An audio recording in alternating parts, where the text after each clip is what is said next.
சொல்லியிருக்காரு. சிஎஸ்எஃப் எக்ஸாம்லாம் வந்து நாங்க தமிழ்ல நடத்த போறோம், இந்தியை ஆங்கிலத்துல இருந்து இப்ப பெங்காலி தமிழ்ல நடத்த போறோம்.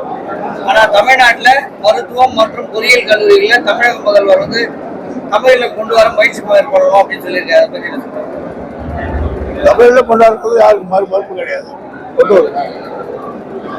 நாமளும் அது மாதிரி கொண்டு வரணும் அப்படின்னு சொல்றாரு. அதான் நல்லதான் கொண்டு வருவோம், தமிழ்ல கொண்டு வருவோம். என்ன ஒரு காலத்துல தமிழக ஆளுநர் இன்னைக்கு 2 மசோதாக்களுக்கு ஒப்புதல் கொடுத்திருக்காரு. தமிழக ஆளுநர் 2 மசோதாக்களுக்கு, ஒண்ணு வந்து கனிம வளங்கள் உள்ள நிலங்களுக்கு வரி விதிப்பும் இந்த உள்ளாட்சிகளுக்கு தனி அதிகாரிகள் நியமனமும் இப்ப ஒப்புதல் கொடுத்திருக்காரு. அதை பத்தி ஏன்னா நீங்க எப்பவுமே கவர்மெண்ட் ஒப்புதல் கொடுக்கலன்னு இதை ஒண்ணுமே பண்ண முடியாது, மறுக்க முடியாது. நான் வரி போடுறோம் சர்க்காருக்கு, அது மாதிரி சொல்ல முடியாது. அதனால அது ஒன்றும் பெரிய பிரச்சனை கிடையாது. அமலாக்கத்துறை தமிழகத்துல மீண்டும் சில குறிப்பிட்ட இடங்கள்ல சோதனை மேற்கொண்டிருக்காங்க. இது பழிவாங்கும் நடவடிக்கை அப்படின்னு சொல்றாங்க. அதை பத்தி என்ன சொல்றீங்க?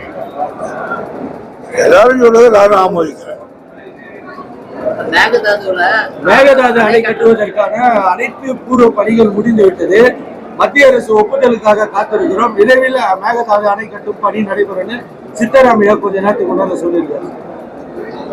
அவர்கள் எத்தனை ப்ரிப்பரேஷன் இருந்தாலும் சரி, அவங்க மத்திய அரசாங்கத்தை ஒப்புதல், மத்திய அரசாங்கத்துடைய ஒப்புதல் இல்லாமல் அது கட்டவே முடியாது.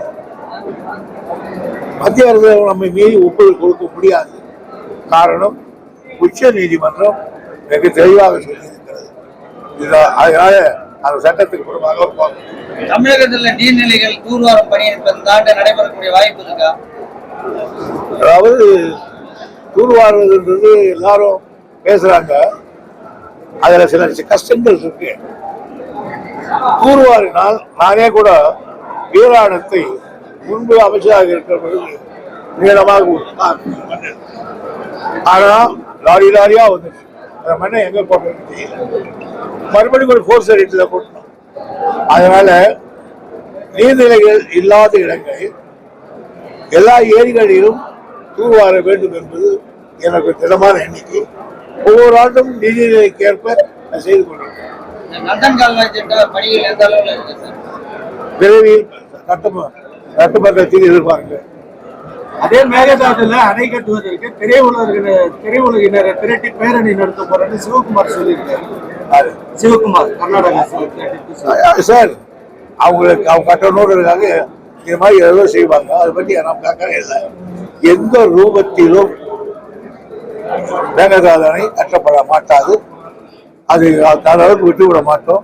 சட்டம் நம் பக்கம் இருக்கிறது, நியாயமும் நம் பக்கம் இருக்கிறது. அதே சிவகுமார் 3 நாளைக்கு முன்னாடி சொல்றாரு, கர்நாடகா கேரளா 2 மாநிலங்களுக்கான ஒப்பந்தம் முடிந்து விட்டது, மேகதாது மட்டும்தான் நிலுவையில், விரைவில் அதை கட்டிய தீர்வோம்னு அதே சிவகுமார் 3 நாளைக்கு முன்னாடி அவர் சொல்றாரு.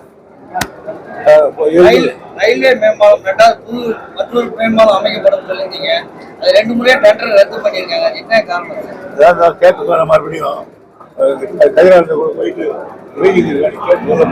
முதல்ல கூட எங்கிட்ட யாரும் கேட்டாங்க, அவர் கட்டிட்டா பரவாயில்ல, எப்படி எலெக்ஷன் கூட போதுதான் தீர்வு.